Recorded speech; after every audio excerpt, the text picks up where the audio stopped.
हरवलेलं आत्मस्वरूप जर प्राप्त करून घ्यायचं असेल तर आपल्याला संतांजवळ जावं लागेल, संतांच्या सहवासात राहावं लागेल, संतांची सेवा करावी लागेल आणि मग ती संत मंडळी आपल्याला हरवलेलं आत्मस्वरूप प्राप्त करून देतील.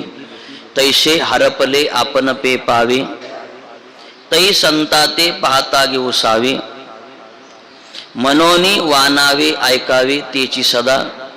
म्हणून हरवलेलं आत्मस्वरूप प्राप्त करून देणारे जर संत असतील त्यांचंच वर्णन आपल्या वाणीनं करावं, त्यांचीच कीर्ती आपण कानाने ऐकावी आणि नुसती एका दिवसापुरती त्यांची कीर्ती आपण ऐकू नये, नवे नवे एका दिवसापुरती त्यांचं वर्णन करू नये.